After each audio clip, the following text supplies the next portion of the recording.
Bắt chúng tôi xin thông báo 6, 7, 8. Tiếp, chỗ này xong rồi, di chuyển đi. Di chuyển. Dung Hoa, Dung Hoa, Dung Hoa. Dung Hoa lên cho cô. Rồi, đúng rồi. Đẹp lắm. Nào, hàng đâu, vị trí đâu? Em ơi, mở hàng chéo ra em. Nào, thế nào hàng chéo? Đúng chưa?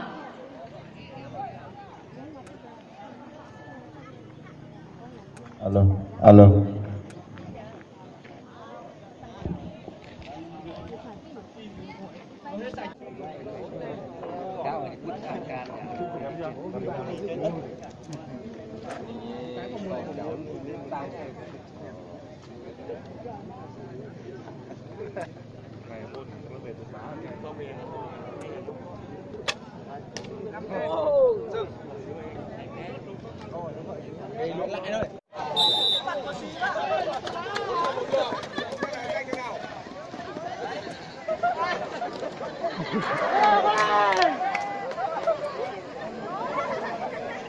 Nó biết thằng kia ngã rồi nó cứ đùng đỉnh nó đi.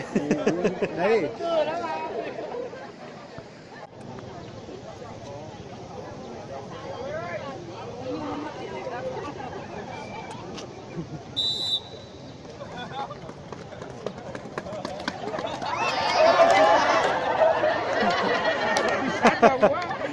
Tránh ra chứ.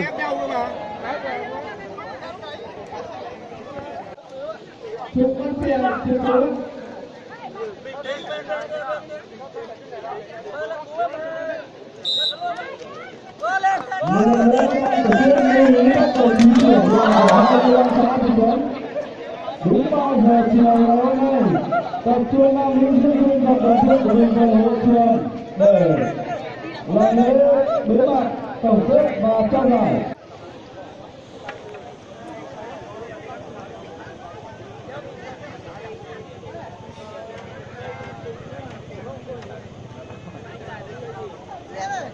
Tay chia như nào rồi?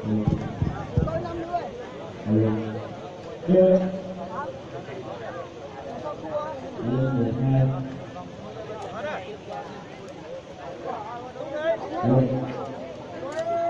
Ban tổ chức xin lưu ý nếu các đồng chí trưởng đoàn của các xã đúng 3 giờ chiều ngày hôm nay, ban tổ chức phải phát thương trúng tán và mang siêu man bằng kéo. Ban tổ chức tổng kết tại hội trường lớn. Xa ra được, không cần đứng gần đâu mà.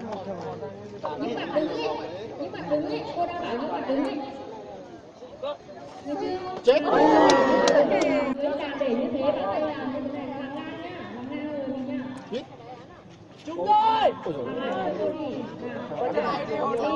hàng ngang nhá, hàng ngang rồi mình nhá. Chúng tôi.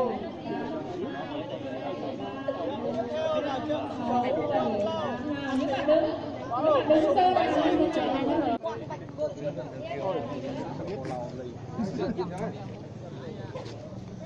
Bây giờ xa đi. Không bắn thử à? Vào luôn à? Đi hát được. Vào không?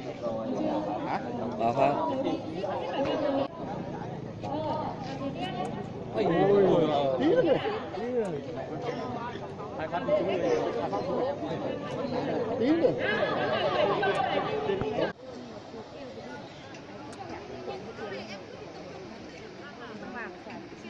Lần thứ tư.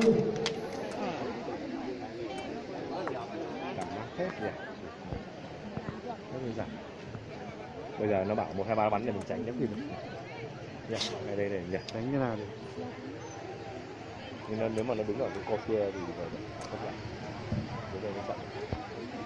Lần cuối cùng, tôi em vận động viên tập trung đoàn chất tiếp viên của Lù Văn Sinh sẵn tàu mời đoàn tập kéo về phía bên bàn. Đi xe ba của chương trình sẵn tàu hồ, đoàn sẵn tàu hồ chuẩn bị.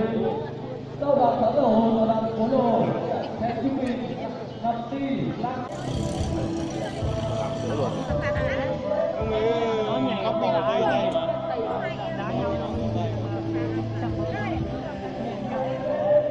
Lần thứ nhất của vận động viên nam chưa có viên nào thấp ở dưới đáy, ít bia.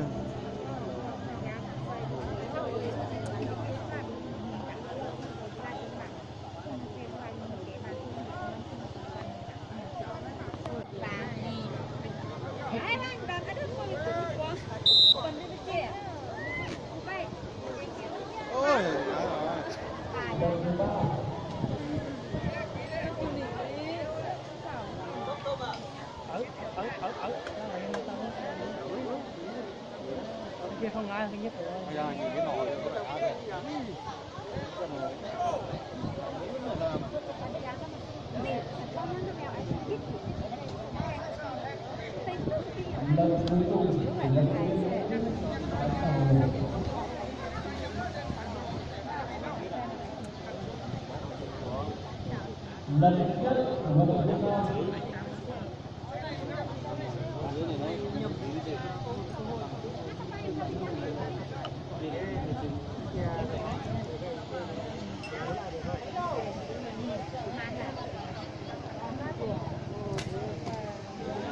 Xuyên nào nhỉ? Xuyên đấy, kia dùng mà.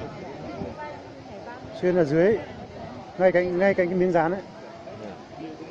Thấp.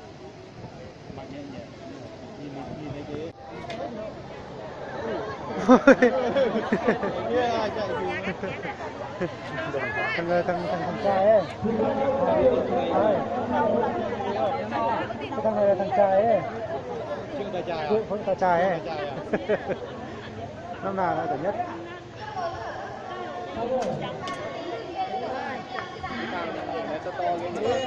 Do tên hết, cái đứa đấy rồi, tên.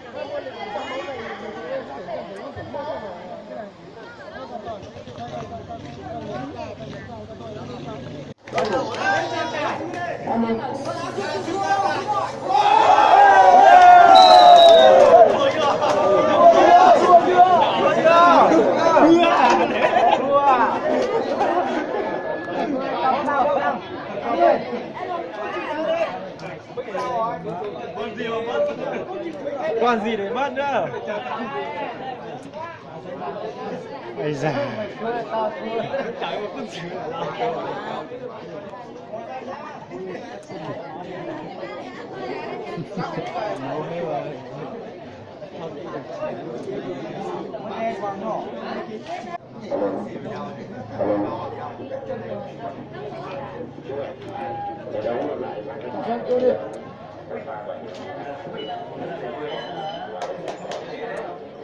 làm lại nhé.